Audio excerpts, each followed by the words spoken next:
Hoy día vamos a ver ya la última etapa de todo este tratamiento de las juntas de accionistas, ¿no? Eh, para hoy día la sesión está reservada exclusivamente para ver el tema del derecho de impugnación que tienen los socios. Y no solo los socios, sino también cualquier tercero legitimado. Ahora, es, es poco usual, pero se suele dar que hayan actos vinculados a este tipo de situaciones y que se presenten a registros públicos. Pueden venir de sede arbitral como de sede judicial.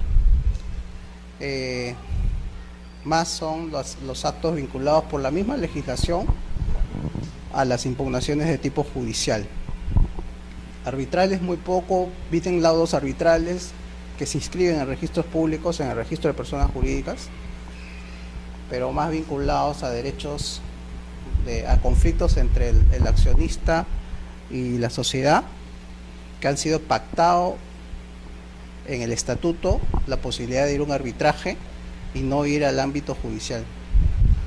Esta ley ha regulado más el tema de la impugnación a nivel judicial que el tema de la resolución de conflictos entre socios y la sociedad en el campo arbitral. De ahí que haya más o menos unos 10, 11 artículos que tratan este tema, pero en el campo judicial. Me parece que falta un mayor desarrollo en el campo arbitral. Hay una ley general de arbitraje y depende de cómo se aplique, cómo los operadores quieran tenerla para efectos de resolver sus conflictos fuera de la vía judicial, ¿no? Pero en lo que atañe a esta exposición, vamos a ver el tema, cómo lo regula la ley. Dos artículos claves, el 139 y el 150.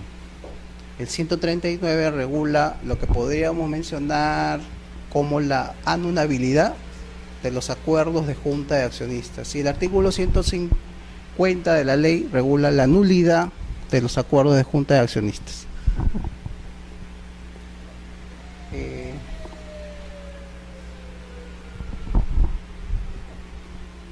Un acuerdo de junta puede contradecir, puede contravenir la ley, el pacto social, el estatuto social y los intereses de la sociedad, en esos 4 niveles: aspecto normativo, aspecto estatutario y aspecto un poco subjetivo, interés de la sociedad. Si un acuerdo de junta contraviene alguno de estos 4 estamentos, se activa la impugnación judicial. Ahora, es una gama amplia de posibilidades, ¿no? A ver, empecemos por la última, que se refiere al acuerdo de junta que beneficia directa o indirectamente, según el artículo 139 de la ley, a algunos accionistas en perjuicio de los intereses de la sociedad. Es muy genérico este campo y quedará la casuística establecer cuándo un acuerdo de junta puede contravenir los intereses sociales. Es un poco como el concepto de orden público, norma imperativa. Son conceptos amplios que se van llenando de contenido según lo determine la jurisprudencia, tanto administrativa como la jurisprudencia de sede judicial. Entonces el artículo 139 es una posibilidad frente a este tipo de acuerdos lesivos a esos aspectos. Hay una posibilidad: la Junta adoptó un acuerdo que contraviene norma del estatuto social, digamos, por ejemplo,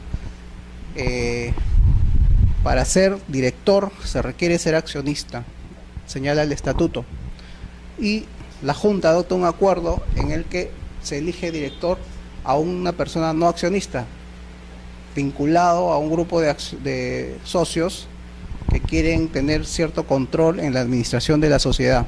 es un acuerdo claramente lesivo al estatuto. Entonces, los accionistas demandan la impugnación amparados en el artículo 139 de la Ley de Sociedades.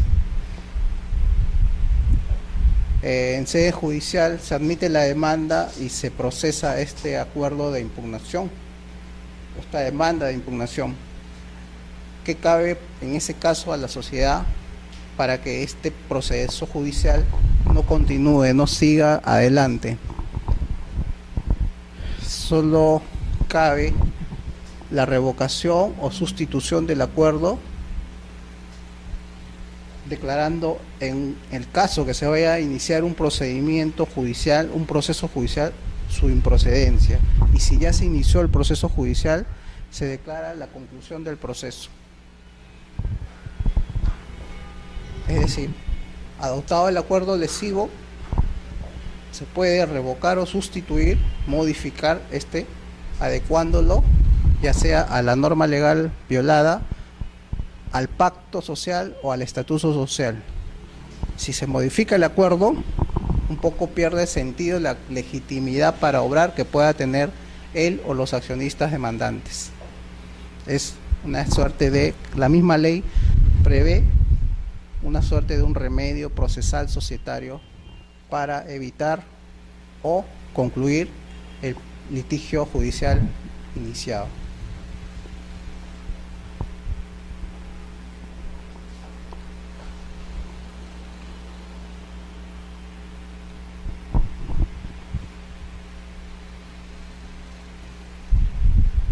Justamente el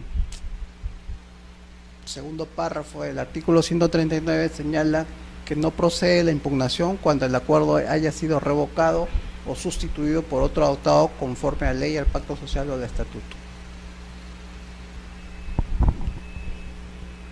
Este artículo es el central, el básico para este tema de la impugnación judicial. Tanto así que algunas personas, como en la lectura que les he dejado ahora para esta sesión, muchos critican la redacción de este artículo porque comparado con el artículo 150 pareciera que dijeran lo mismo. El artículo 150 habla de cuando el acuerdo es adoptado en contravención a una norma imperativa, y acá vemos que pueden ser impugnados los acuerdos de junta cuando sean contrarios a esta ley. Dentro del concepto de ley está contenido el concepto de norma imperativa. Entonces, puedo demandar por el artículo 139 y puedo demandar por el artículo 150. Pero ya al momento de revisar el artículo 150 vamos a ver que aparentemente hay una suerte de una redacción poco exacta o que puede llevar a confusión.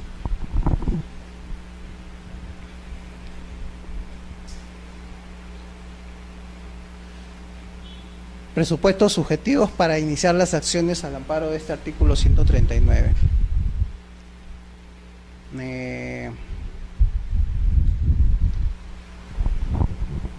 ¿Quiénes pueden demandar, en otras palabras? En primer lugar, es un derecho de los socios importante el poder demandar judicialmente o arbitralmente, según se haya establecido en el pacto, los acuerdos que contravengan, como ya hemos mencionado, la ley, el pacto, el estatuto social o los intereses de la sociedad.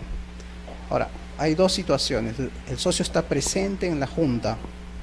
Obviamente, si está presente en la junta, tiene que dejar constancia en el acta de su desacuerdo con la aprobación del acuerdo que va a ser objeto de impugnación. El artículo 139 y siguientes de la ley en realidad tienen mucho de procesal. Son normas específicas, especiales frente a las normas del Código Procesal. En procesos judiciales de este tipo, los artículos de la ley van a primar frente al Código Procesal Civil. Esta parte es, digamos, procesal societario. Por ejemplo, en este caso, hay que demandar y lo que va a tener que apreciar el juez del proceso no bastaría con acreditar la calidad de accionista con el libro de matrícula de acciones. sino que haya estado presente en la Junta, y no solamente presente, sino también que se haya dejado constancia de su oposición al acuerdo. Son varios requisitos. Estando presente, se opone, deja constancia de esto y está legitimado para luego demandar.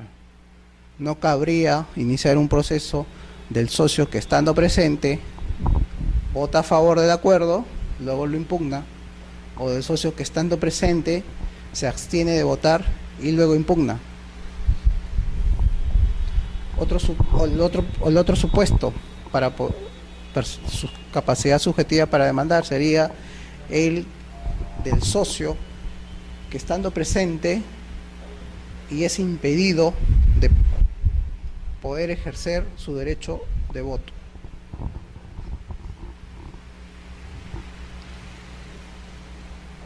Otro supuesto claro de violación de un derecho fundamental de carácter político del accionista, de todo accionista, el derecho a asistir y votar. Si me privan del derecho de votar, es sin necesidad, en ese caso sí, de dejar constancia en el acta de esta situación, también puedo impugnar luego este acuerdo. El tercer supuesto es en el que el socio está ausente. También tiene el derecho de impugnar el acuerdo. Hay diferentes plazos de caducidad según el supuesto en el cual nos encontremos. 3 meses de adoptado el acuerdo, si el socio no ha estado presente en la Junta para poder impugnar un plazo de caducidad. 2 meses es el plazo de caducidad para poder demandar la impugnación del acuerdo si es que el socio estuvo presente en la Junta y dejó constancia de su desacuerdo con lo adoptado. Y 1 mes si es un acuerdo inscribible y obviamente se inscribió en registros públicos.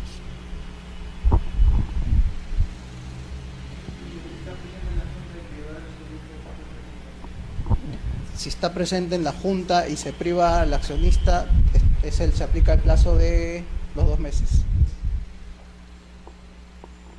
Porque hay 2 supuestos, ¿no? Estar presente y estar ausente, ¿no? Presente tiene 2 supuestos.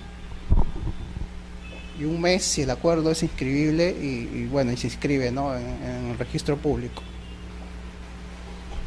Ahora, los accionistas sin derecho a voto también pueden impugnar en estos supuestos cuando la Junta adopte acuerdos que impliquen afectación de sus derechos. Se activa en este caso la posibilidad de reunirse en Junta y votar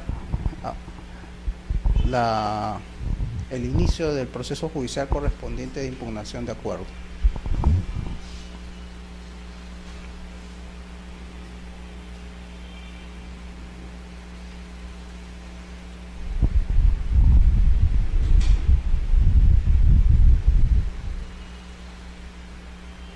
A los 2 meses, si el socio, según el artículo 142, concurrió a la Junta, a los 3 meses si no concurrió, y tratándose de acuerdos inscribibles, dentro del mes siguiente la inscripción.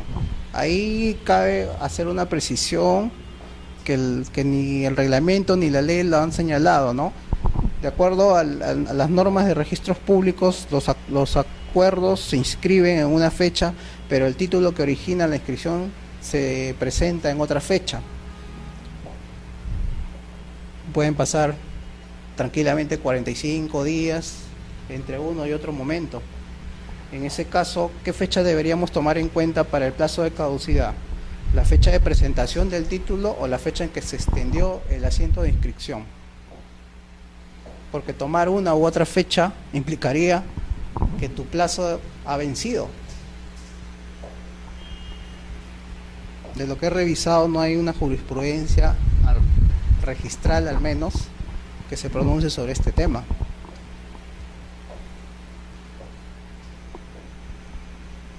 Señala dentro del mes siguiente la inscripción.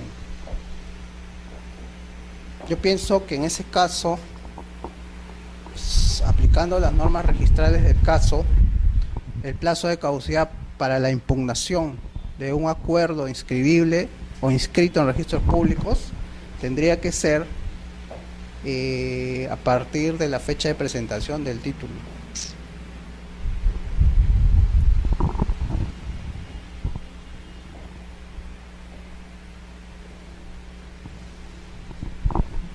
Pero vamos a ver cómo se interpreta esta norma a partir de la jurisprudencia registral y judicial correspondiente, ¿no? Ahora, tenemos de un lado a estos accionistas que quieren impugnar y del otro lado a la sociedad, pero de acuerdo a la norma que vamos a revisar a continuación, el accionista que votó a favor del acuerdo puede intervenir en el proceso ayudando, coadyuvando, legitimación activa para poder con la sociedad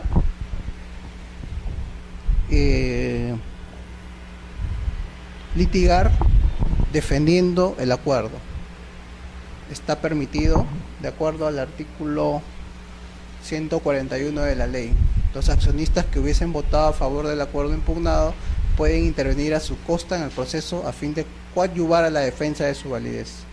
Entonces, un proceso que se inicia de un accionista contra la sociedad puede terminar siendo un proceso de un accionista contra la sociedad y varios accionistas que votaron a favor, o a su vez un proceso de varios accionistas que votaron en contra la sociedad puede terminar siendo un proceso de varios accionistas contra la sociedad contra otro grupo de accionistas que votaron a favor, ¿no?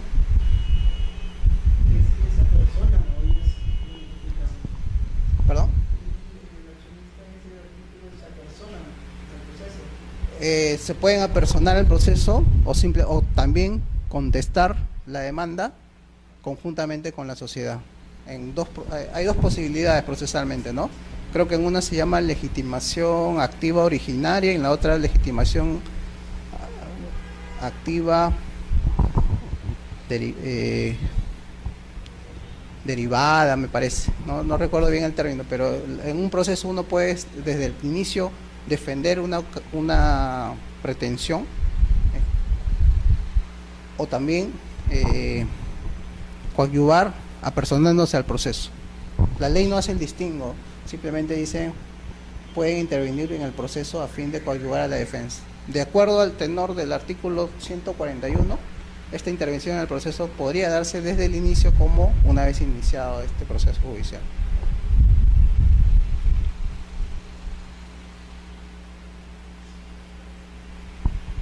Eso es lo que señalaba, que en este campo la Ley General de Sociedades establece normas procesales que se deben aplicar con carácter preferencial a las normas generales del Código Procesal.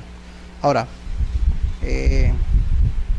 para la aplicación del artículo 150 de la ley, que es el caso que había mencionado de nulidad de acuerdos, se aplicaría el proceso de conocimiento, que es el proceso largo. Para el proceso abreviado están los del artículo 139. Y específicamente para el tema referido a defectos de convocatoria y quórum que les mencioné la vez pasada, eran temas que daban lugar a una tacha sustantiva del título. Para ese tipo de defectos fundamentales opera el proceso sumarísimo por ser un proceso en teoría más rápido, más expeditivo. Tenemos 3 días. En este campo también es un poco una suerte de una falta de sistemática, pero tener 3 procesos para de repente o 2 tipos de procesos para situaciones similares. La ley se entiende que lo que ha querido es que para este tipo de acuerdos lesivos al quórum y convocatoria, y aún así se llevan adelante, se ha querido darle una solución rápida. porque de lo contrario solamente hubiéramos tenido dos tipos de procesos. La nulidad del artículo 150 es proceso de conocimiento y todas las demás serían procesos abreviados. Pero la ley ha optado por esta triple establecimiento de vías procesales para ejercer este derecho de impugnación. Así lo señala el artículo 143. ¿Qué juez es el competente? Ya hemos visto. Entonces, sujeto activo, ¿quiénes pueden demandar? Plazos de caducidad, ¿en qué plazos los pueden hacer? ¿Cuál es la vía procesal correspondiente? Y en este caso, el juez competente. El juez competente es el juez del domicilio social. El domicilio social, por definición de la propia ley, es el lugar en el cual la sociedad realiza sus operaciones.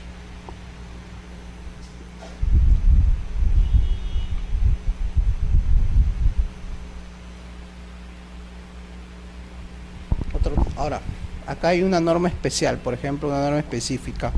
Yo he demandado la impugnación de un acuerdo de junta y tengo la calidad de accionista, inicio el proceso, lo acredito, mi calidad de accionista con el libro Registro Matrícula de Acciones, acredito mi condición de socio asistente con el acta correspondiente, acredito que se ha dejado constancia en el acta de mi desaprobación con este acuerdo conforme a los requisitos del artículo 135 de la ley y inicio el proceso. Pero en el interín del proceso transfiero mis acciones.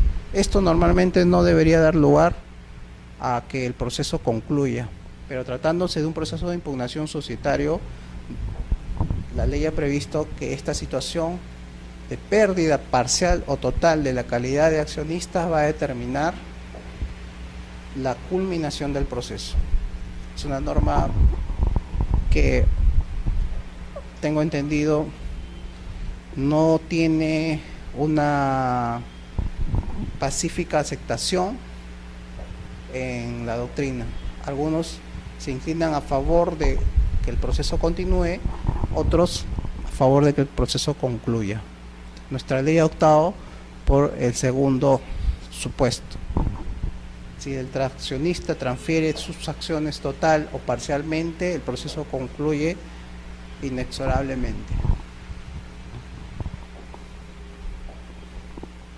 Esto se puede entender como una limitación a la libre transferencia de las acciones que tiene todo socio.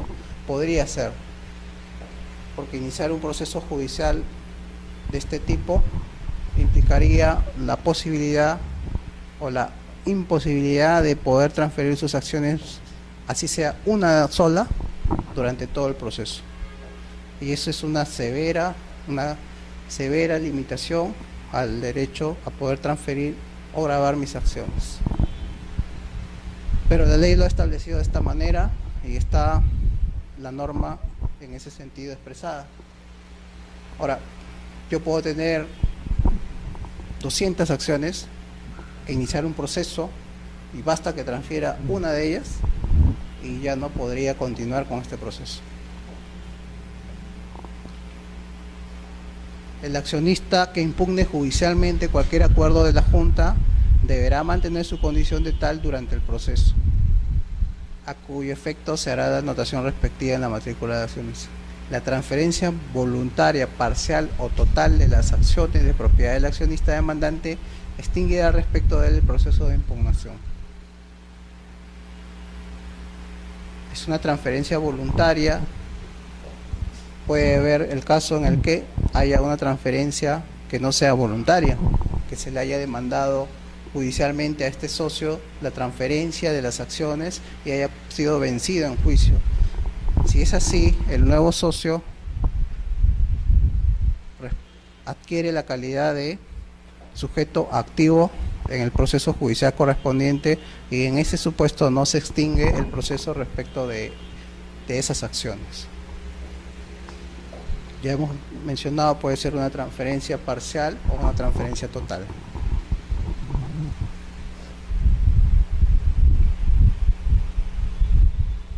las medidas cautelares y las contracautelas. Ahora, hay otros requisitos más que ahorita los voy a mencionar para poder impugnar un acuerdo de junta, ¿no? Uno de ellos es que al menos el 20, ahora, pero al momento de pedir la suspensión, tenemos dos posibilidades judicialmente, no solo impugnar, sino también vía medida cautelar pedir la anotación en registros de mi demanda de impugnación y una medida más rápida y hasta cierto punto más eficaz, la suspensión del acuerdo lesivo. Ambas son medidas cautelares reguladas en el Código Procesal Civil. Si opto por la medida cautelar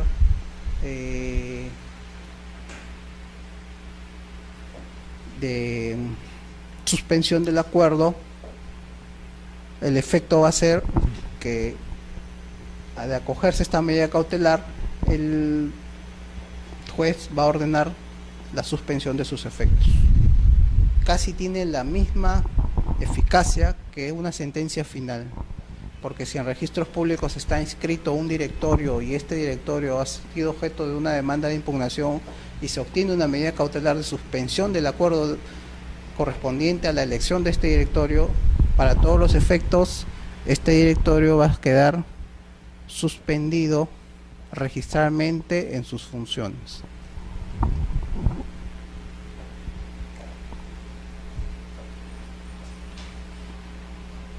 El juez, a pedido de accionistas que representen más del 20% del capital suscrito, podrá dictar medida cautelar de suspensión del acuerdo. Aquí está estableciendo lo que no establece para demandar la impugnación de acuerdo. Establece un mínimo de accionistas. La impugnación de acuerdo puede demandarla el titular de una acción. Suspender el acuerdo ya exige un 20% del número de acciones suscritas, del total, del universo de acciones suscritas. La contracautela que señala el segundo párrafo del artículo 145 se regula por las normas del Código Procesal Civil, ¿no?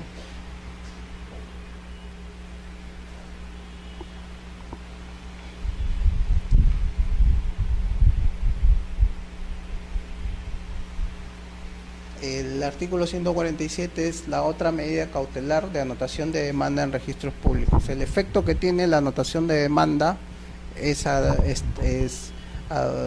establecer una suerte de limitación al principio de fe pública registral.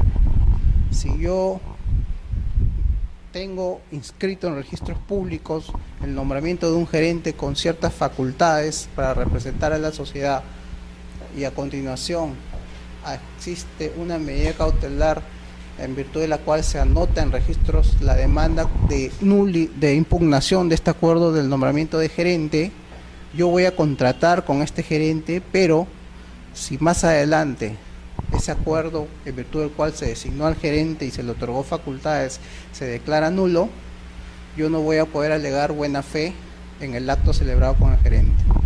Mi buena fe de alguna manera estaría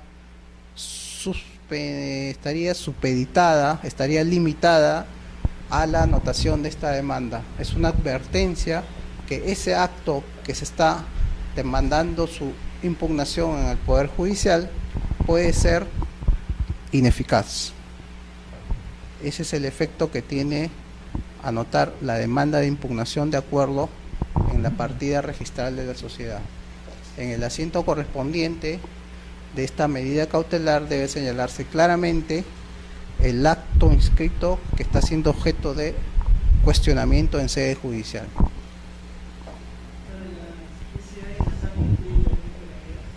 ¿Perdón?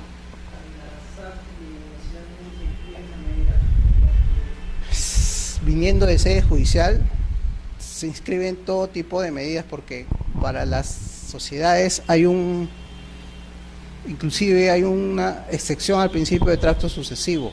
Por ejemplo, si el juez ordena inscribir, anotar una medida cautelar de este tipo, de anotación de demanda de un acuerdo de junta que no está inscrito, en principio no se debería observar ese título. El artículo 4, me parece, del reglamento del registro de sociedades establece una excepción. Se debería admitir la anotación de demanda de un acuerdo no inscrito. Se observa, obviamente, lo observan, pero el juez reitera su mandato y se inscribe. Ahora, para la CCA o todas las sociedades en general, también cabe estas dos medidas cautelares. Lo que sí normalmente no cabe es cuando llegan medidas judiciales relativas a las acciones en una SA, en una SAC, porque ¿en qué registro se inscribirían este tipo de medidas cautelares o resoluciones judiciales, tratándose de SA o de SAC? En el libro matrícula de acciones. Ahora, el nombramiento del directorio, el gerente, sus poderes se inscriben en registros públicos. Entonces llegan las medidas cautelares, llegan las anotaciones de demanda y se inscriben en registros públicos. Pero en el libro matrícula de acciones se inscriben todo lo relativo a las acciones, incluso este tipo de medidas judiciales. Por eso que cuando llegan a registros públicos le decimos, aquí no escribimos nada en lo relativo a las acciones. En algunos casos no se inscribe, pero en otros casos el juez, a pesar de eso, reitera el mandato y ordena la inscripción. Por aplicación del artículo correspondiente de la Ley Orgánica del Poder Judicial, tenemos la obligación de acatar la disposición judicial correspondiente, ¿no? Entonces, respecto de las medidas judiciales, hay dos situaciones a tener en cuenta. Primero, que respecto de ellas hay una excepción al principio de trato sucesivo, en virtud del cual yo puedo, como juez, solicitar que se inscriba la impugnación de un acuerdo que no está previamente inscrito.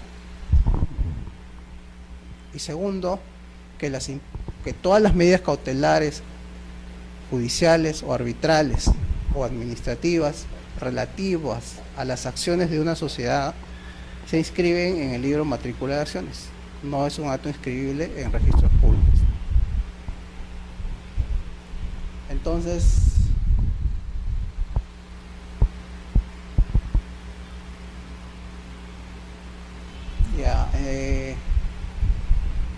en este caso, en el artículo 146 está estableciendo que no es posible la acumulación de procesos abreviados de conocimiento y sumarísimo que habíamos visto.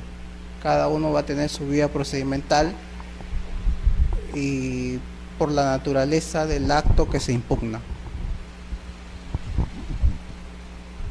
No cabe en ese supuesto la acumulación de pretensiones de impugnación, ¿no? Entonces,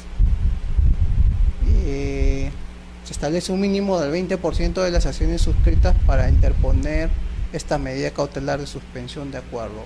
Es importante mencionarlo porque ni para la impugnación de acuerdos ni para la medida cautelar de anotación de demanda en registros públicos se exige un porcentaje de acciones para poder solicitarlo. Solo para el caso de suspensión de acuerdos vía medida cautelar se exige este porcentaje. No es lo mismo, son dos tipos de medidas cautelares, ya lo hemos mencionado.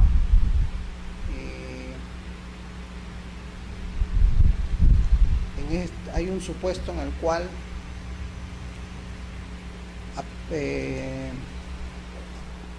en un proceso se tiene que, por sentencia firme, desestimatoria, conciliación, transacción, desistimiento o abandono del proceso impugnatorio, el proceso judicial termina.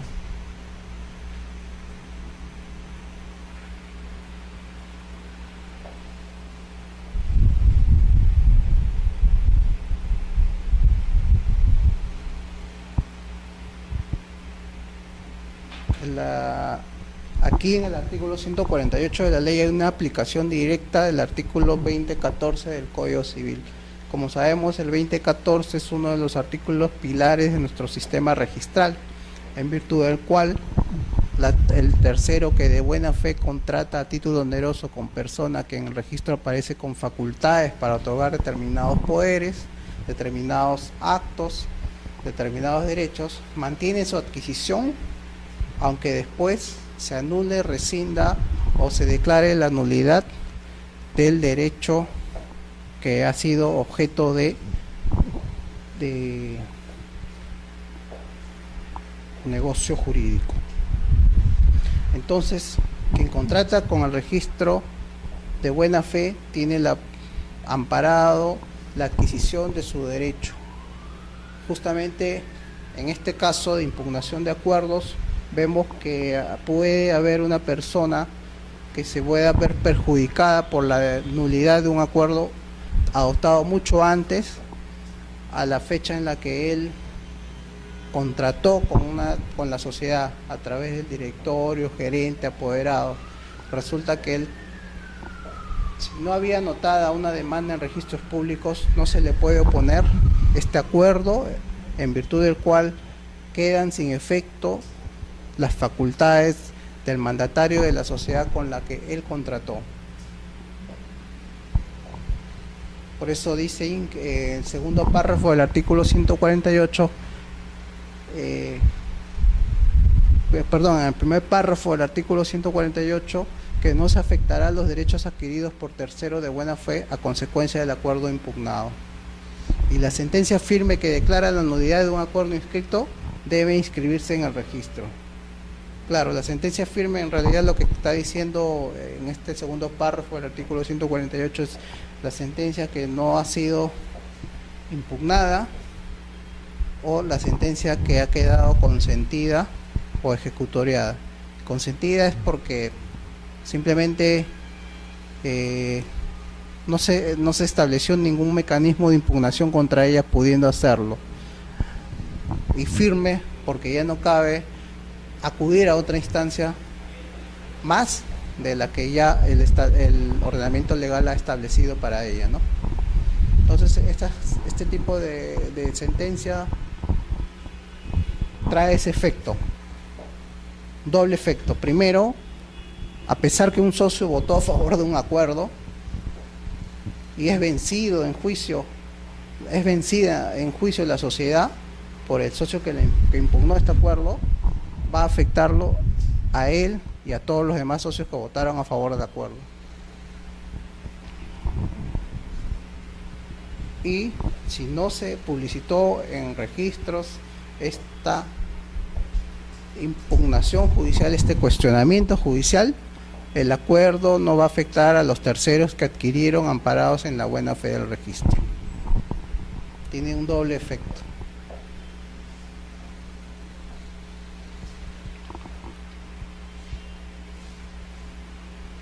Acá hay un punto de equilibrio entre todas estas normas de impugnación del proceso judicial en sede jurisdiccional.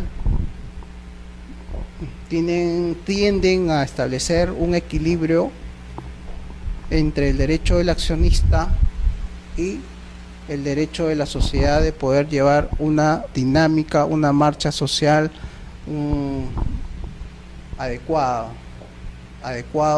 y que no se vea interrumpido, no se vea suspendido, no se vea alterado la marcha social por impugnaciones de mala fe que pretendan simplemente obstaculizar, demorar, hacer más tedioso la marcha social, atendiendo a intereses particulares de los socios y no al interés general de la sociedad. Entonces estas normas siempre han tratado, desde el artículo 139 hasta el 151 me parece, han tratado siempre de establecer de un lado el derecho y reconocer el derecho del accionista a impugnar y del otro lado el derecho de la sociedad a defenderse de demandas maliciosas, demandas de mala fe, demandas que atienden a intereses particulares y no al interés social en general. Por eso el artículo 149 establece que cuando la impugnación se hubiese promovido con mala fe o con notoria falta de fundamento, el juez va a imponer al demandante una penalidad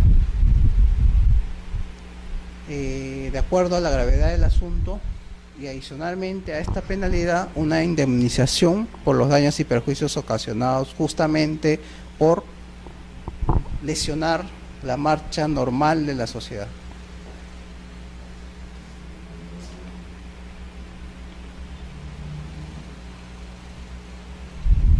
El artículo 150 es el otro artículo base que algunos consideran que activa el derecho a impugnar en los casos de nulidad de acuerdo. El artículo 139 establece que son impugnables aquellos acuerdos que contravienen una norma legal, que contravienen el pacto social, contravienen el estatuto o los intereses sociales. El artículo 150 regula la impugnación de los acuerdos que incurran en las causales de nulidad establecidas en el Código Civil o contravengan norma imperativa.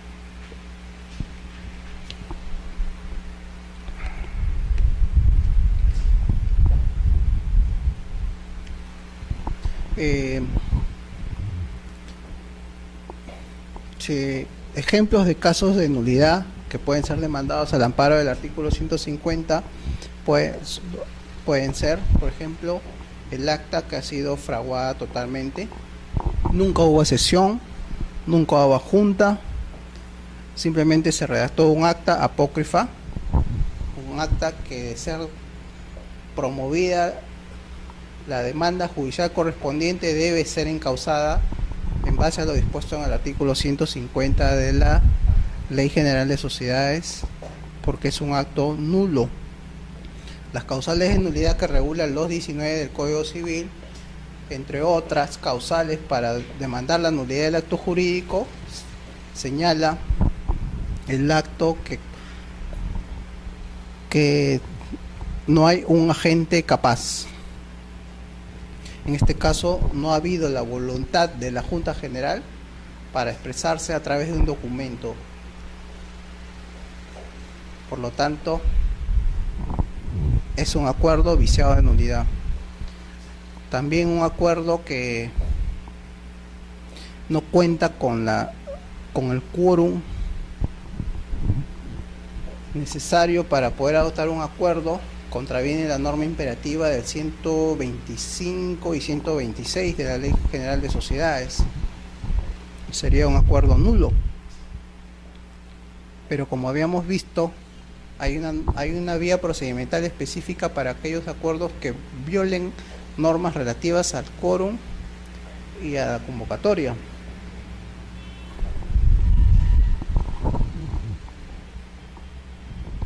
Un acuerdo que contraviene normas de orden público también sería un acuerdo nulo en función al 219 del Código Civil, y también debería estar la demanda judicial correspondiente encausada en relación al artículo 150 de la ley.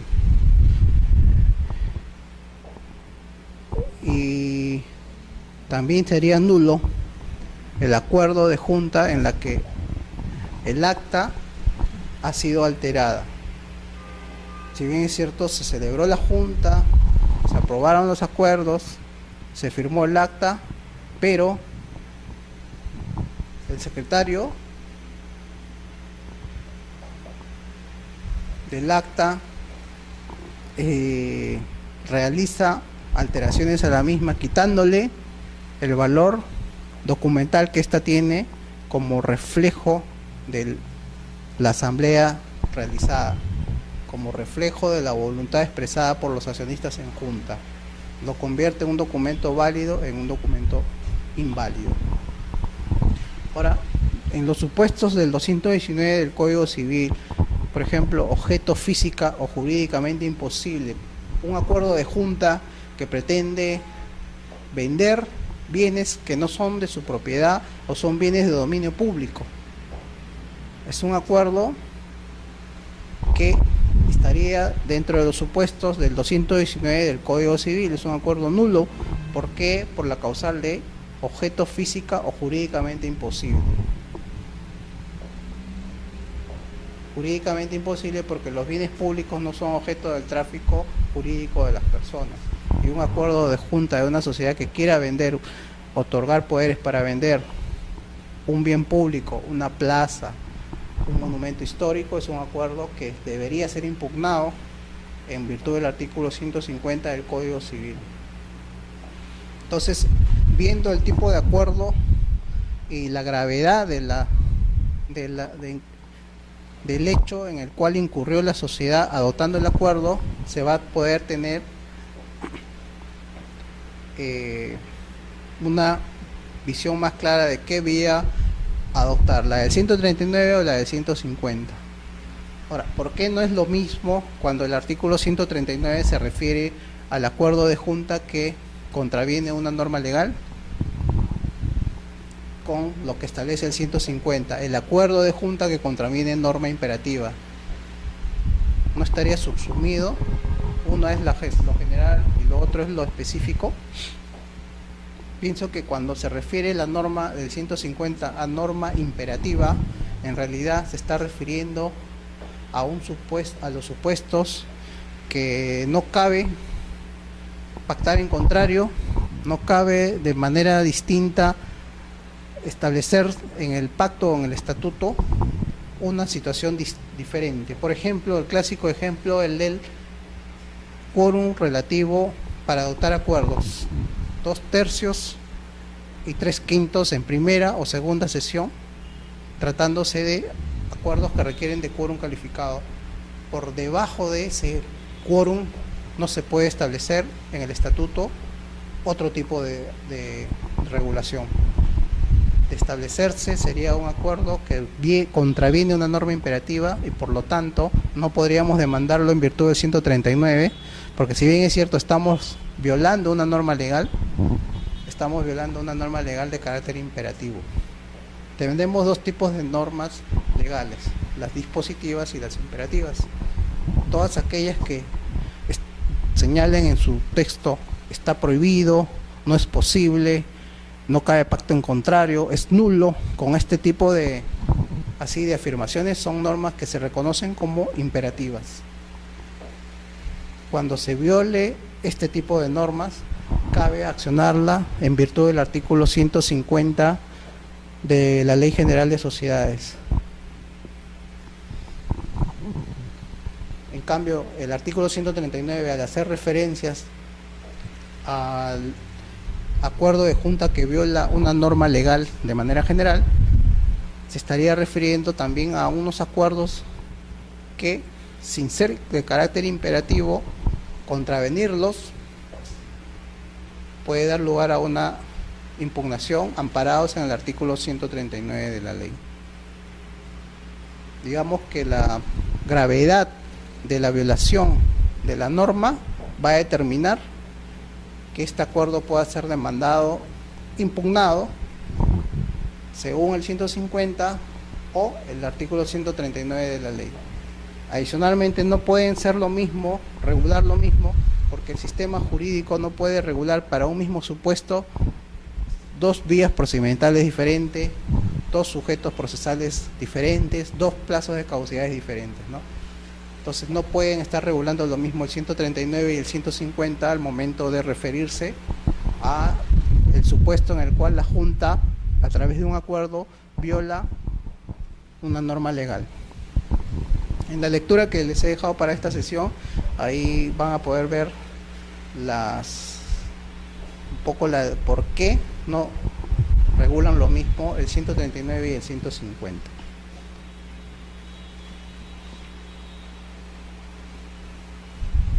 El artículo 151, ya cerrando este capítulo de las impugnaciones societarias en sede judicial, establece que el juez no admitirá bajo responsabilidad acción destinada a impugnar en cualquier otra forma o discutir la validez de los acuerdos de una Junta General que no sean las mencionadas en los artículos 139 y 150. Está estableciendo claramente el artículo 151 que todo lo que tenga que ver con impugnación de acuerdos a nivel societario, sea sociedad anónima, sociedad de responsabilidad limitada, sociedades civiles o sociedades colectivas, se enmarcan en el 139 o en el 150.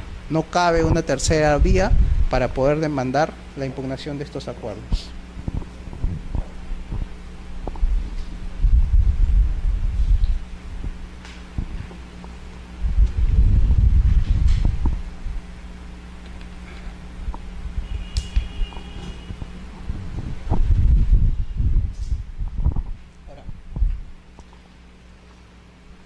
Hasta aquí es el aspecto legal,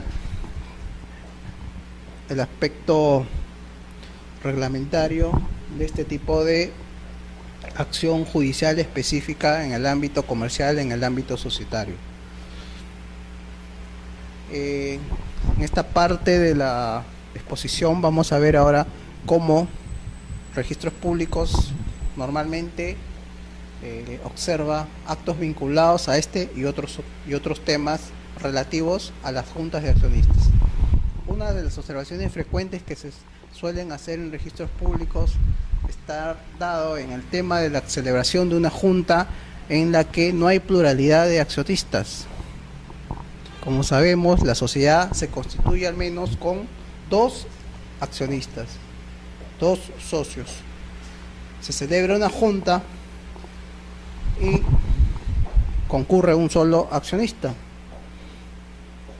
Es un acuerdo que se adopta y podría ser impugnado o no podría ser impugnado. Hay un solo accionista titular si es titular de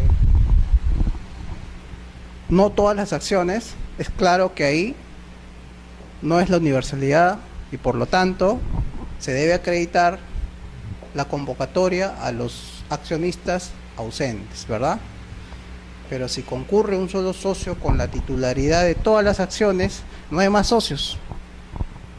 En ese caso no cabe solicitarle convocatoria, acreditar la convocatoria efectuada, sino acreditar que está dentro del plazo para reconstituir la pluralidad de socios que la ley señala que no debe exceder de 4 meses, porque de excederlo incurre en causal de disolución.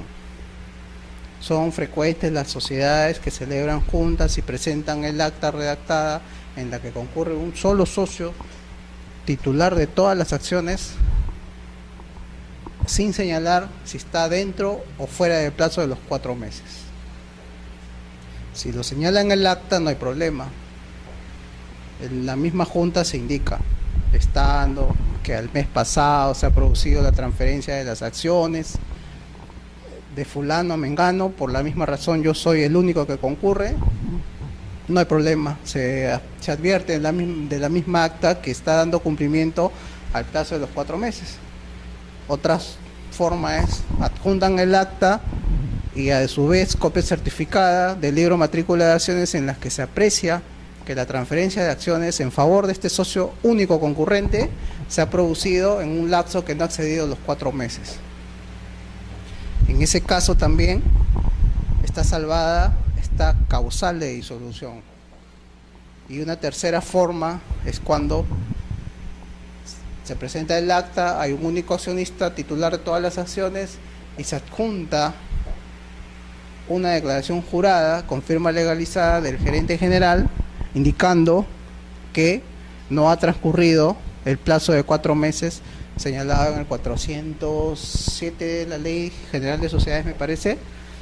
Por lo tanto, no se ha incurrido en causal de nulidad. ¿Y por qué se acepta este tipo de declaraciones juradas del gerente? Porque el gerente es el encargado de llevar los libros y actas de la sociedad y es la persona que puede dar fe que esto es efectivamente conforme lo está declarando. Entonces, para tal situación se prevén algunas observaciones y la forma de subsanar las mismas, ¿no? En especial para este tema de la falta de pluralidad en las actas de juntas de accionistas. La firma del acta por todos los socios concurrentes es una aplicación directa del artículo 135 de la Ley de Sociedades. Habíamos establecido que para la Junta Universal en la cual están reunidos todos los accionistas, sea porque espontáneamente se reunieron o porque se convocó y todos llegaron a la asamblea, en cualquiera de los dos supuestos, estamos hablando de una Junta Universal. A partir de una resolución del tribunal se estableció una diferencia. Si nos reunimos todos espontáneamente, todos tenemos la obligación en virtud del 135 de firmar el acta. Pero si nos reunimos todos porque nos convocaron a través del diario, a través de esquelas u otro medio de convocatoria y por esa razón nos reunimos, no hay obligación, a partir de este criterio del tribunal, de firmar todos el acta, sino el presidente, el secretario y al menos un accionista presente. Fuera de esta interpretación, la aplicación directa del artículo 135 obliga a que en una Junta Universal el acta sea firmada por todos los presentes, incluyendo al presidente y al secretario de la Junta. Este tipo de observaciones es frecuente en registros públicos porque se omite en el acta la suscripción de los accionistas, de todos los accionistas concurrentes.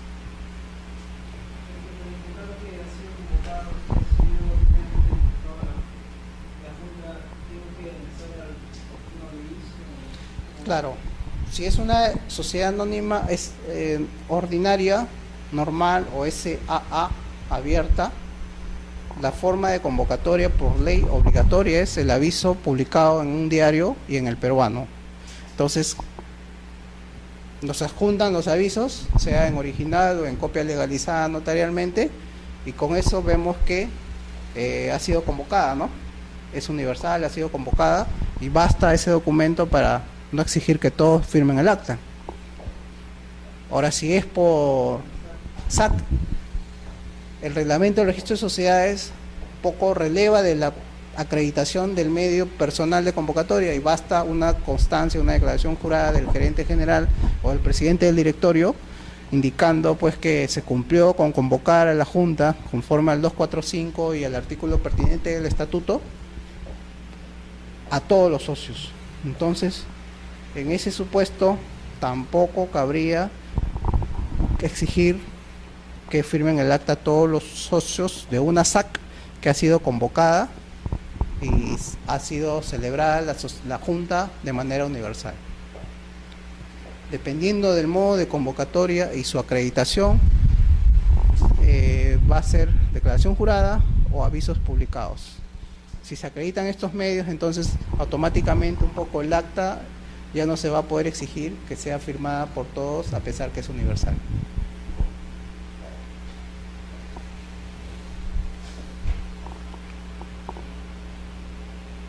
Consignar esta observación también viene por aplicación directa del artículo 135 de la Ley de Sociedades.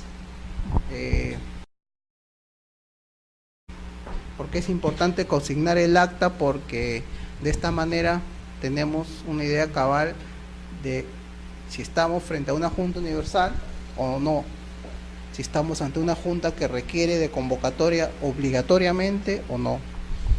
Si es una junta universal, no tenemos la necesidad de exigirle las convocatorias realizadas que sean acreditadas en registros públicos. Y si no es universal, hay que analizar el tema de convocatoria de manera muy cuidadosa. Entonces, si no se señalan el número de acciones en el acta, pero tiene todas las formalidades de ley, ese acuerdo de junta no se puede inscribir en tanto no se acredite el número de acciones que han concurrido, porque no tenemos sobre esa base la forma de establecer el quórum. Y si no podemos establecer el quórum, tampoco podríamos indicar si es un acuerdo válido. podrán mencionar que los accionistas presentes, fulano, sutano, mengano, son quienes detentan la universalidad de las acciones, pero nosotros no tenemos la forma de saberlo, si no es cuando se señale cuántas acciones son de propiedad de cada uno de ellos, para contrastar de la sumatoria de estas el número que se encuentra inscrito en la partida registral de la sociedad.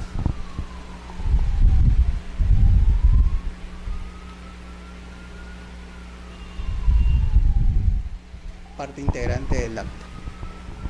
Ahora, de acuerdo al 135, es posible que los datos consignados en el acta relativos a al número, a los socios presentes, al número de acciones con las cuales concurren, puedan ser consignadas no en la misma acta, sino en un documento aparte,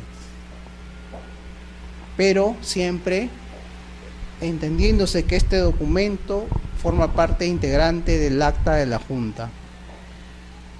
Normalmente este documento viene a continuación del acta en el mismo libro de actas. A fojas, por decir, 18, 19 está la redacción del acta, y a fojas 20, una vez cerrada el acta, inicia la lista de asistentes y la firma correspondiente. Esta lista de asistentes se entenderá que forma parte integrante del acta que antecede en el libro, a fojas 18, fojas 19, siempre y cuando en esta lista se consigne el número de acciones presentes y los temas de agenda que han sido tratados en el acta que antecede. Es un poco una solución, una suerte de unión entre el acta y la lista de asistentes. Por eso en este caso muchas veces se observa en registros públicos por el tema de que no se entiende cuándo la lista de asistentes debe cumplir ciertos requisitos para ser considerada como tal, como parte integrante del acta, ¿no?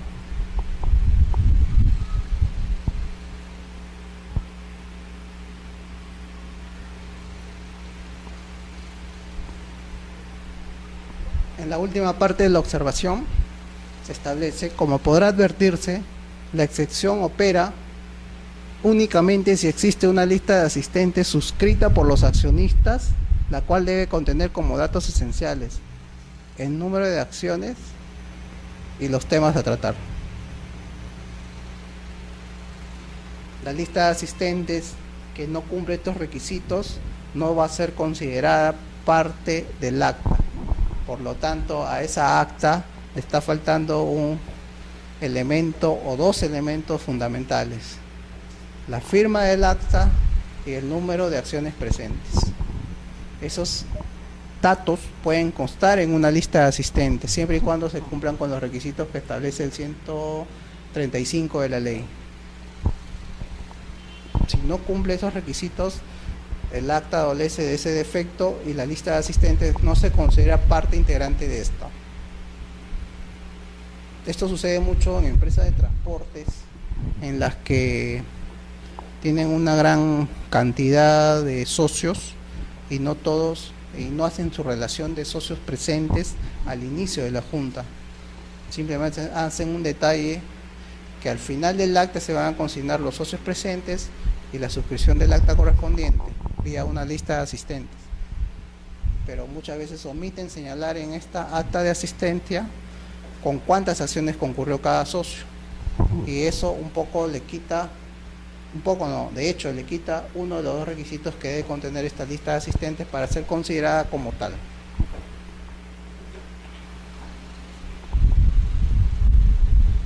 Bueno, tema frecuente, tema relativo a la convocatoria, tema importante, ya hemos visto, es acreditar la convocatoria a una sociedad anónima ordinaria o a una sociedad anónima abierta.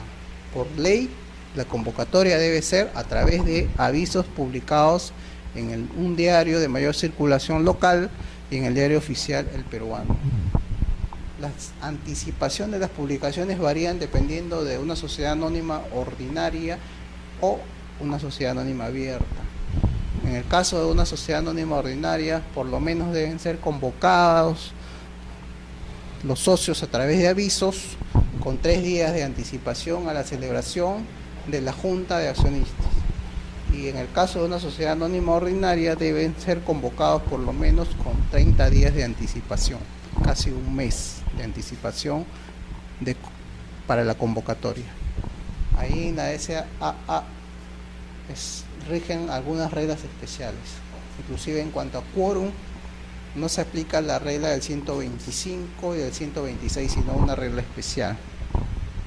En una sociedad anónima abierta también tenemos la posibilidad de poder convocar a una tercera sesión, lo cual no es posible en una sociedad anónima ordinaria. Pero en este caso, la sociedad anónima muchas veces presenta el acta de junta, no universal, pero no se acompaña la acreditación de la convocatoria correspondiente. ¿Cómo se puede acreditar? Presentando los ejemplares de los avisos de manera original o a través de una copia certificada, legalizada, mejor dicho, notarial, de los avisos correspondientes, en los cuales conste la fecha de presentación, la fecha de publicación, y bueno, la sociedad que convoca, el órgano que se está al que se está llamando, es decir, a la Junta, el lugar, la hora, la fecha, los temas a tratar, la posibilidad de una segunda convocatoria en el mismo aviso y el órgano que convoca. Todos esos requisitos deben constar en el aviso de convocatoria publicado o transcritos por el notario a través de una copia legalizada.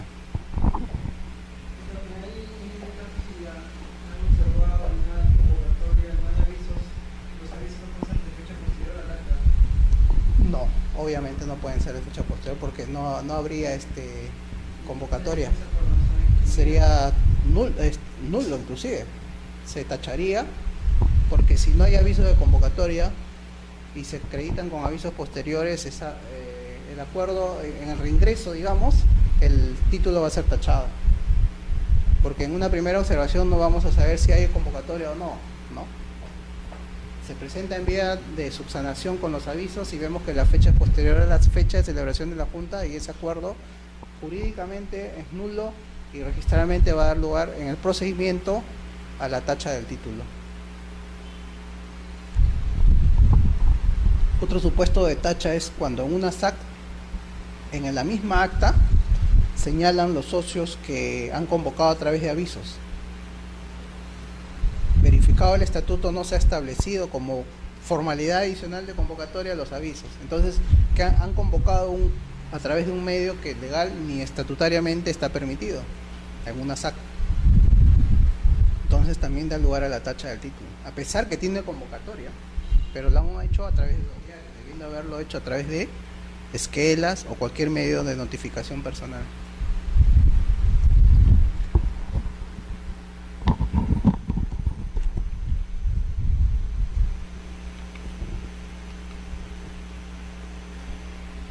Convocatoria notarial.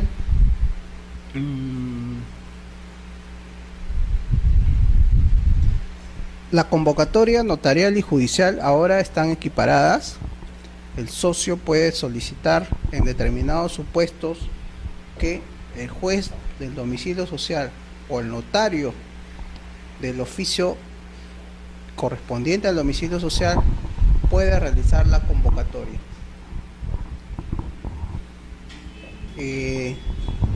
Normalmente el acta que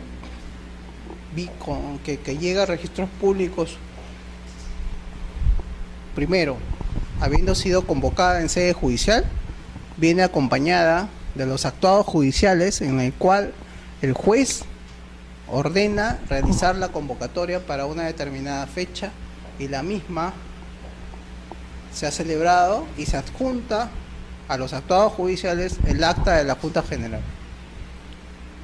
En cambio, cuando viene de sede notarial, al acta generalmente se adjunta los actuados notariales protocolizados, en virtud del cual el notario ha realizado la convocatoria y se adjunta esa documentación al acta correspondiente de la Junta.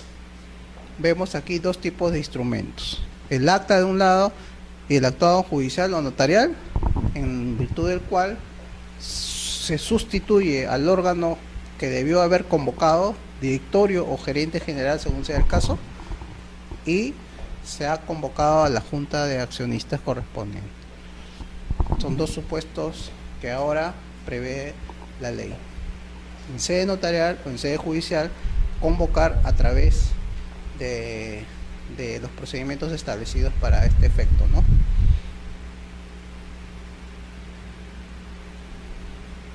El tema que aquí un poco trae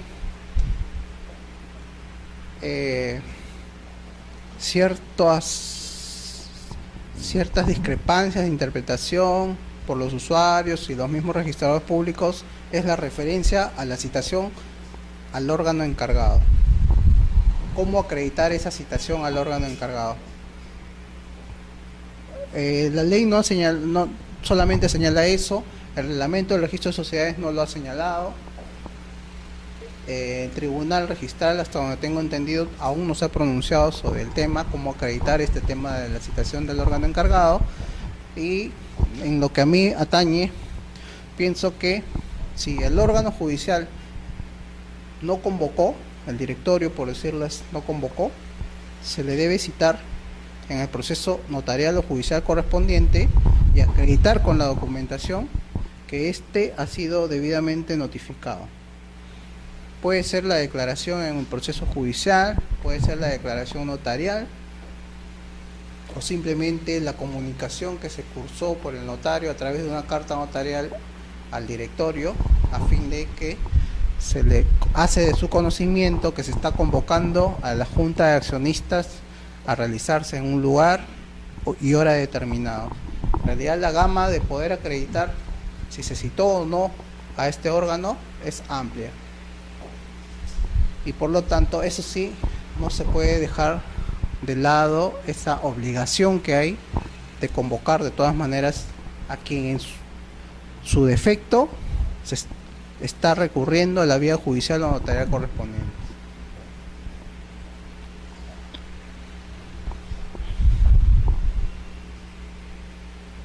El artículo, la observación señala que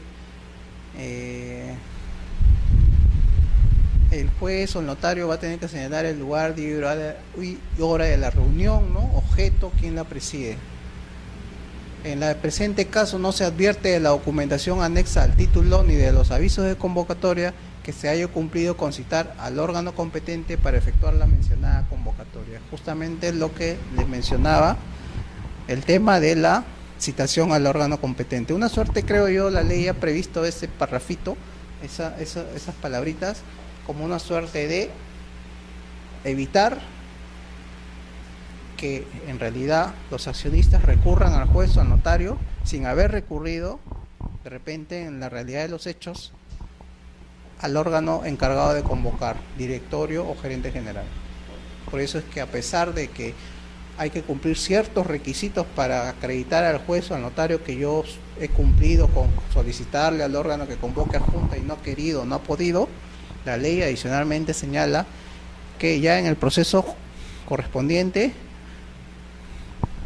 se acredite aún así la citación al órgano que debe convocar antes que ellos inclusive. Transferencia de acciones, ya lo he mencionado varias veces, no es un tema que se inscriba en registros.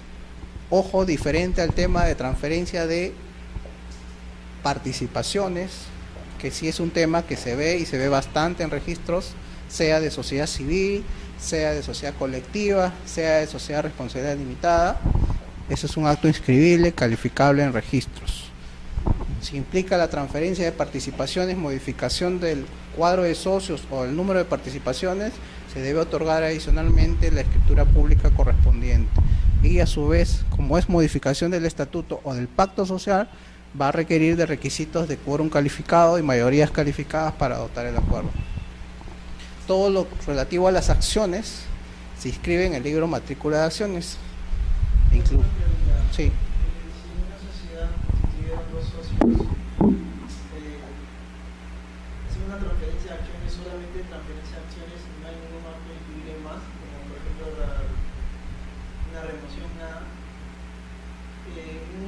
Yo quiero ingresar al registro de una acta con nuestros nuevos socios, como por ejemplo otorgándole poder nombrarle un nuevo gerente general. ¿Cómo el registro verifica que ellos son socios? Si el antecedente de registrarse a nuestros nombres. Ya.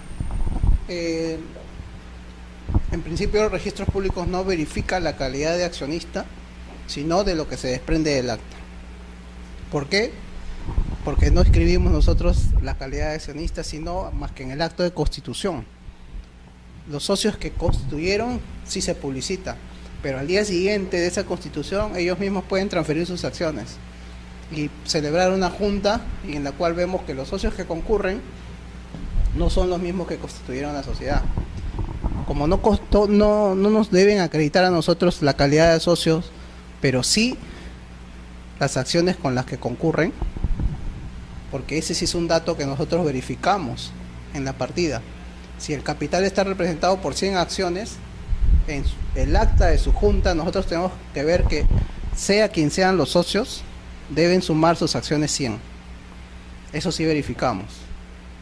¿Por qué? Porque en principio la calidad de socio está acreditada ante la junta y el secretario de actas es el responsable de habiendo seguido las normas de la ley, que la ley prevé que la calidad de accionista ha sido debidamente acreditada para concurrir a la junta.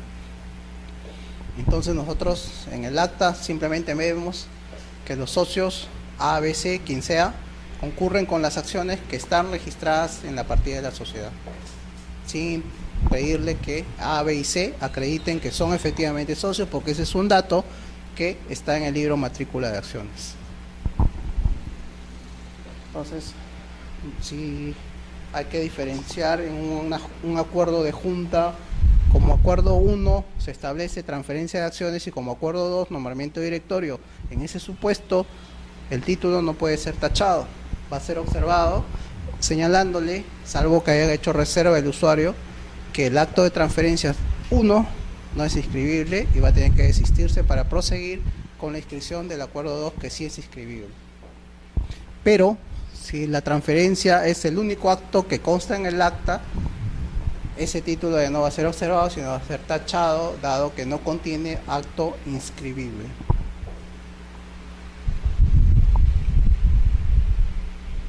Aprobación del acta de la Junta de Accionistas también es un caso en el que se aplica directamente el artículo 135 de la Ley de Sociedades. El acta de la Junta, entre otros requisitos, debe contener la aprobación de la Junta del acta que contiene los acuerdos. Podemos tener uno o más acuerdos, cada uno de los cuales hay que ir aprobándolos uno por uno, pero al final el documento que contiene todos estos acuerdos, el acta y su redacción, tienen que también ser aprobada en junta en el momento de celebración de la junta o en días posteriores. Es un supuesto, como ya hemos mencionado en alguna oportunidad, distinto a la aprobación de los acuerdos contenidos en el acta. Es la aprobación de toda el acta. Otro requisito. ¿Por qué? Porque a partir de la aprobación del acta, de acuerdo a lo dispuesto en el 135 de la ley, esta surte todos sus efectos, por lo tanto tiene el efecto probatorio correspondiente de la verdad de la realización de la Junta de Accionistas. Esto es lo que le explicaba. Para el caso de una SRL, que es muy parecido a una SAC, la forma de convocatoria legalmente prevista es el medio personal, las esquelas de convocatoria, la notificación por correo, la notificación personal, llámele como quiera, el estatuto. En consecuencia, la inobservancia de esta forma de convocatoria va a dar lugar a la tacha del título por un defecto insubsanable.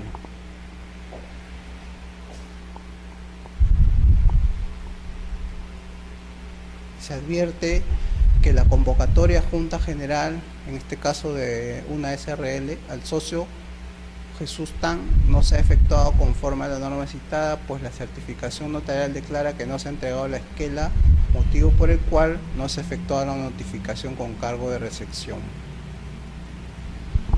En relación a esta observación, el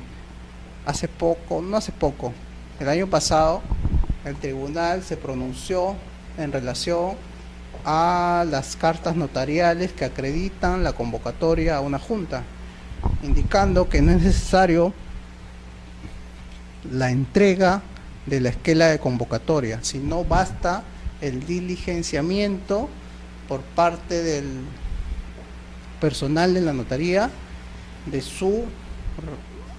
de la esquela. Si se ha cumplido con convocar y se ha llevado a cabo la diligencia, esto es suficiente para entender convocado al socio. No es necesario que alguien reciba la convocatoria realizada vía notarial, o simplemente que no se encuentre a nadie en el lugar en el cual se debía entregar la esquela. De acuerdo a este criterio del tribunal, basta con que se haya diligenciado la entrega notarial de la esquela de notificación para la convocatoria junta para que se entienda cumplido el requisito de haber convocado al socio. En esta observación se cuestiona el hecho de que no consta que la esquela haya sido entregada.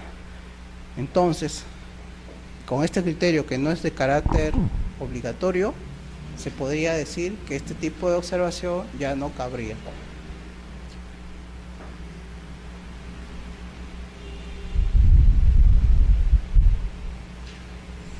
Sabemos que en una sociedad anónima cerrada se ha establecido la posibilidad de que hayan juntas no presenciales. En sus requisitos se aplica el 135 de la ley para las formalidades del acta. Pero como no es presencial, lo que cambia en este caso sería el hecho de que la relación de los socios que están presentes sea sustituida por la declaración del secretario de la Junta, en el sentido de señalar primero que los socios han sido convocados y segundo, a través de qué medios ellos estuvieron presentes. Y el acta va a surtir los plenos efectos como si fuera una junta de accionistas de carácter presencial.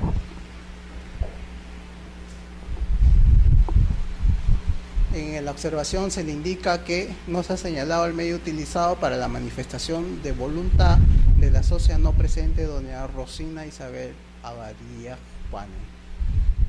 Uno de los requisitos previstos en el 77 del Reglamento del Registro de Sociedades para este tipo de juntas es que se señale cuál es el medio utilizado para, digamos, entre comillas, estar presente el determinado socio, ¿no?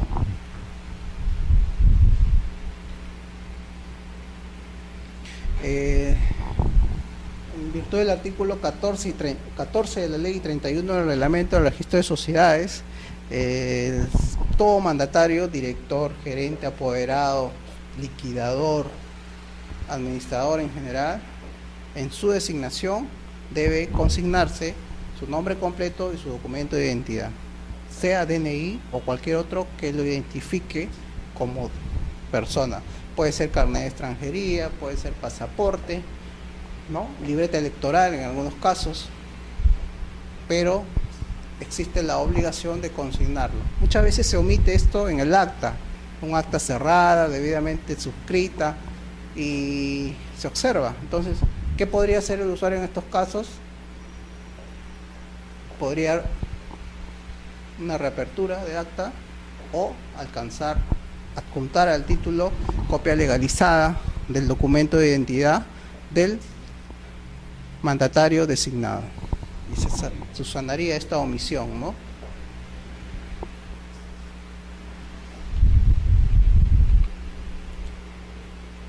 Justamente en relación a este tema tenemos el relativo a los poderes que se otorgan al cargo. Las sociedades, al otorgar un poder en junta de accionistas, pueden hacerlo identificando plenamente a las personas, ahí no habría problemas. Pero en el supuesto que no identifican a una persona determinada, esto más bien vendría a ser una suerte de una modificación estatutaria que se rige por otras normas, escritura pública, quórum calificado. Entonces, las juntas cuya acta no señala específicamente el nombre y documento de identidad de las personas que van a ejercer estos poderes, van a ejercer este cargo, podría ser susceptible de alguna observación como de este tipo, ¿no?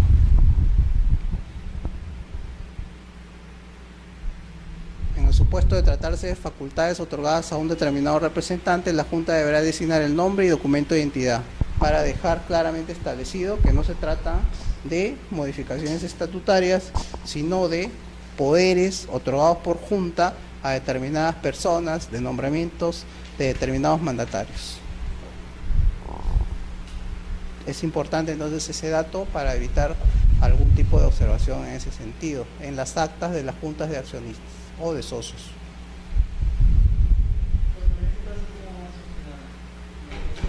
En ese caso, cabría, creo yo, la reapertura de acta.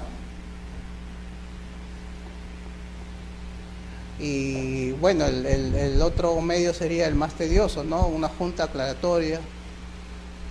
Pero para fines prácticos se abre nuevamente el acta y se indica que los poderes que anteceden, ¿no?, han sido otorgados en realidad a favor de fulano, mengano, con documentos de identidad tal. En ese caso sí no cabría, creo yo, una declaración jurada, porque la declaración jurada no puede alterar los acuerdos de junta. La declaración jurada siempre va a ser un reflejo o una derivación de los acuerdos de juntas, pero nunca modificar los acuerdos de junta. Una declaración jurada que intenta señalar que en realidad los poderes fueron otorgados a fulano mengano no cabría, si no se desprende claramente del acta. Y de esa manera se evitaría pues la aplicación de las normas que implican, que suponen una modificación del estatuto, ¿no? Formalidad para el otorgamiento de poderes. Sabemos que la copia certificada notarial es el instrumento idóneo para acreditar los poderes otorgados en junta de accionistas. La copia legalizada debe ser rechazada de plano. Da lugar a una observación a fin de que se subsane el defecto advertido y se presente la copia certificada notarial. La copia simple hoy, en virtud del artículo 43 del Reglamento General de los Registros Públicos, va a dar lugar a una tacha del título, la tacha especial. No cabe la presentación de documentos en copias simples, y entonces muchas veces se confunde entre copia certificada notarial y copia legalizada notarial. La copia certificada es el instrumento idóneo y en el que el notario, entre otros datos, da fe que un acta determinada consta en el libro a determinadas fojas de lo cual hace que se tenga seguridad que un acta pertenece a un determinado libro de actas, ¿no?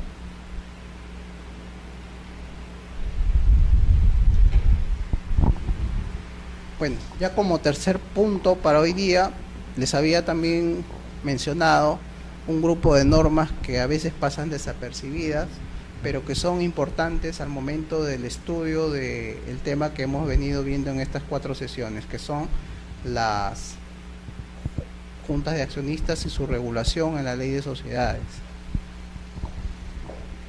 Son disposiciones transitorias y finales importantes siempre a tener en cuenta para este tema que hemos venido revisando, ¿no? Dentro de las disposiciones finales es importante tener en cuenta que en la ley vamos a encontrar muchas sumillas y títulos, y que por disposición de la misma ley no solamente debemos de tenerlo como carácter referencial, indicativos. No deben indicarnos una forma de interpretación de un artículo determinado.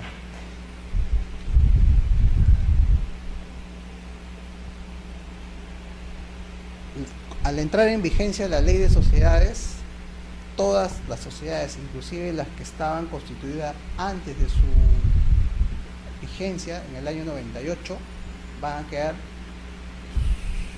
vinculadas, sometidas a las disposiciones de esta ley. Entonces, una junta celebrada en el año 97 va a ser calificada con la ley vigente en el año 97. Pero si en algún extremo se debe aplicar de manera obligatoria el acta en virtud de norma imperativa, se le va a aplicar la ley del año 98. Si bien es cierto, esta junta se celebró bajo la vigencia de una norma derogada, en los aspectos imperativos de la nueva ley, sí va a tener que ser observada por esta acta. Por eso señaló que quedan sometidas a la presente ley, o sea, a la ley vigente, todas las sociedades mercantiles, entiéndase, SA, SRL, colectivas y civiles sin excepción. Y las sucursales también, obviamente, ¿no? Sea cualquiera fuera el momento en que fueron constituidas. Norma importante, ¿no? Para el efecto de la calificación de unas actas o la redacción de un acta, ¿no? Ya, en este caso, había en el pasado la regulación de acciones de trabajo que daban un derecho a los trabajadores a percibir o a participar en el desarrollo de la empresa, y a cambio de esa participación se les otorgaba, se les emitía acciones para ellos.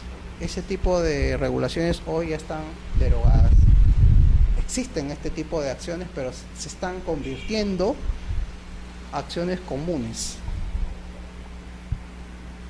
Fueron dadas en otro contexto, en otro tipo de situaciones, en los cuales estábamos bajo la influencia de gobiernos, ¿sí?, de carácter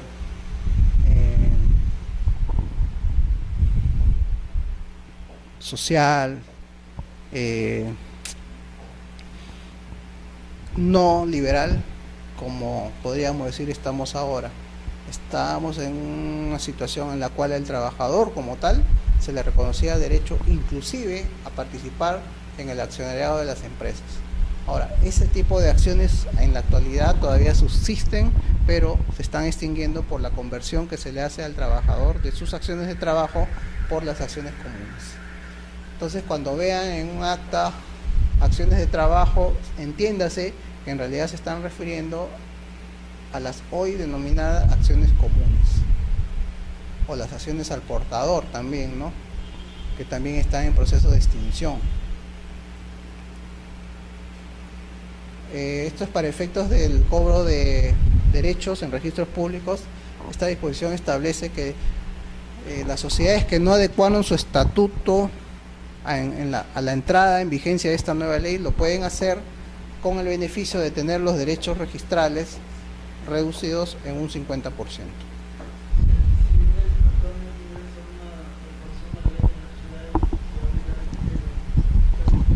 Debería aplicarse porque esa disposición está vigente.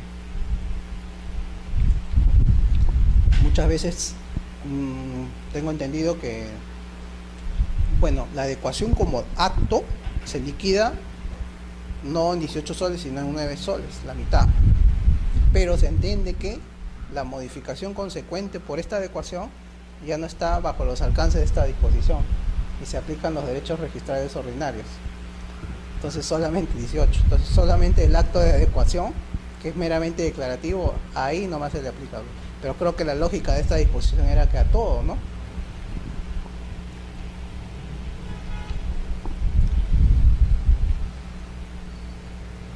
Es importante entender a partir de cuándo está vigente esta ley, 1 de enero del año 98, y en sus disposiciones transitorias,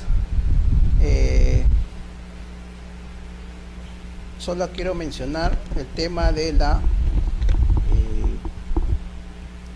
presunción de extinción por prolongada inactividad,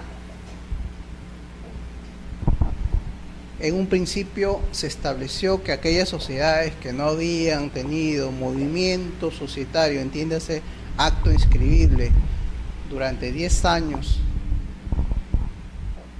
cabía la presunción que estaban extinguidas.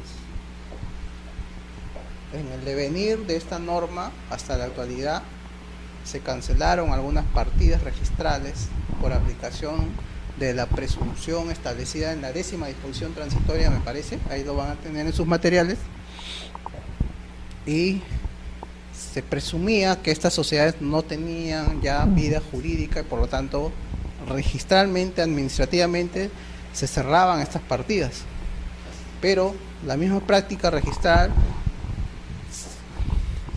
presentó el cuadro en el cual muchas de estas sociedades sí tenían vida jurídica, vida societaria fuera de registros, pero al momento en un momento determinado se daban con la sorpresa que ya su partida estaba cerrada.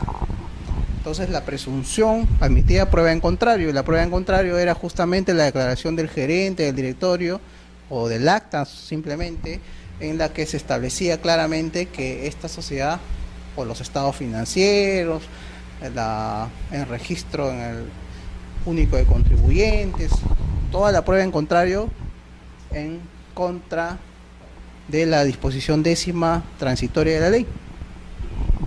Cabe actualmente en ese supuesto simplemente recurrir al Poder Judicial para que se ordene la reapertura de la partida cerrada administrativamente. Hubo un pleno inicialmente, no sé si creo que no se los alcancé, pero hubo un pleno en el cual se manifestó a favor de este tipo de cancelaciones en sede administrativa de las partidas por aplicación directa de la 10ª disposición transitoria. Posteriormente, años después, se dejó sin efecto este pleno, justamente por esta situación que se generaba. En la actualidad no tenemos ya un precedente de observancia obligatoria sobre el tema, pero sí una norma legal que nos establece la presunción por prolongada inactividad de la sociedad. Para efectos actuales existe la norma, pero ya no se están cancelando las partidas a fin de evitar estos cierres que luego trajeron ciertos problemas a las sociedades porque ya no podían inscribir en el registro acto alguno dado que la partida estaba cerrada. Pero fue en aplicación directa de estas disposiciones transitorias. Y de estas disposiciones transitorias también quería comentarle la relativa, antes quiero ver adaptación,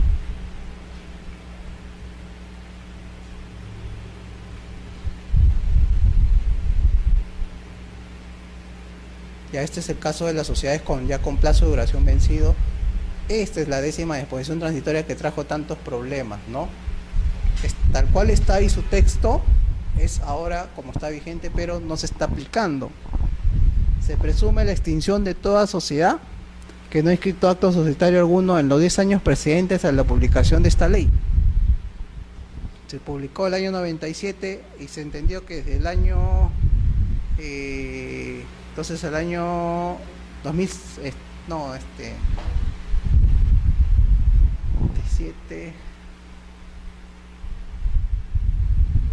1987, ¿no? Anteriores a la publicación de la norma, que fue en el año 97. Del año 87, si desde el año 87 al 97 no hubo acto inscrito en registro, se aplicaba esta extinción. Y la presunción en contra venía del segundo párrafo, ¿no? Cualquier socio, acreedor de la sociedad, administrador, puede solicitar que no se aplique esta presunción, presentando una solicitud a registros públicos, ¿no? Cerraban las partidas, y si se presentaba esta solicitud de alguna persona con legítimo interés señalada en este párrafo, ya no se cerraba la partida. O sea, era la prueba en contrario. Esta presunción era una presunción relativa, admitía la prueba en contra. Pero por aplicación del primer párrafo, se cerraron algunas partidas de las sociedades inscritas en registros públicos, ¿no?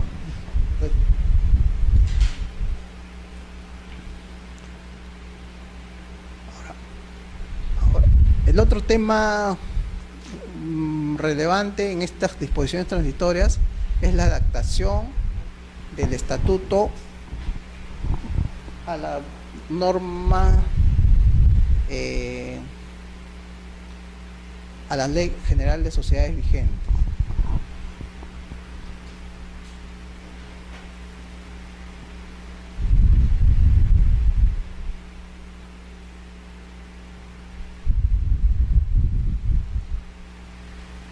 Hace tiempo que ya no se aplica, por eso es que no recordaba el plazo que ahí lo establecieron hasta el 31 de diciembre del 2000. ¿Qué pasa? Al entrar en vigencia esta ley, se estableció un plazo, como los ven ahí, para que las sociedades adapten su pacto, su estatuto, y las sucursales también adapten su estatuto a las disposiciones, al menos las disposiciones imperativas de la nueva ley. Se estableció una sanción que suponía entrar en un proceso de disolución si es que no se establecían en el plazo legal el acuerdo de adaptación del estatuto a la nueva ley. Entonces, al final, este plazo del 31 de diciembre se fue prorrogando, 31 de diciembre del 2001, 31 de diciembre del 2002, y cada fin de año era una avalancha de títulos, más de lo normal, solicitando la adecuación a la nueva ley con el fin de evitar caer en causal de disolución. En el devenir, en la historia de esta disposición transitoria primera, se establecieron dos normas y hoy actualmente se entiende que no hay un plazo ya para que se adecúen las sociedades. Lo pueden hacer en el momento que deseen. Pero si su estatuto regula de una manera distinta a una norma imperativa de la nueva ley, no tienen inclusive en ese caso la necesidad de adecuarse a la nueva ley, sino van a tener que respetar lo que dice la ley de sociedades vigente y adecuar su estatuto, su acuerdo a lo que la ley establece, con prescindencia de que su estatuto lo regula o no, en aplicación de esta última norma. Sobre todo, esta norma es clave, la 27673.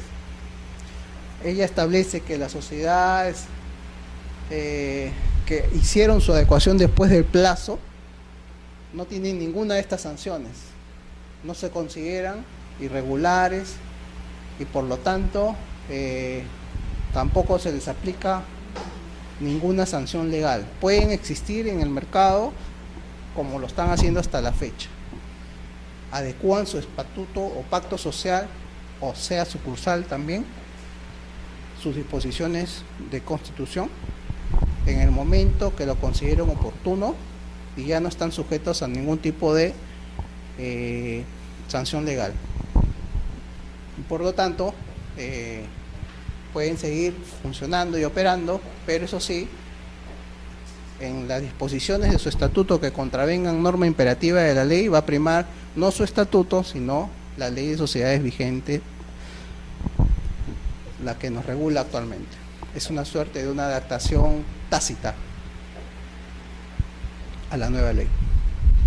Entonces ese es el panorama ahora y era lo que quería rescatar. Un poco nos ha ganado el tiempo, pero de estas disposiciones transitorias, ¿no? La presunción por prolongada, por la falta de la presunción de extinción por falta de inscripción de acuerdos y las consecuencias de la no adaptación del estatuto a la nueva ley. En ambos casos, estas disposiciones han quedado relativizadas y hoy digamos que no tienen mayor aplicación práctica, pero en su momento la tuvieron. Acciones sin derecho a voto, ya hemos visto.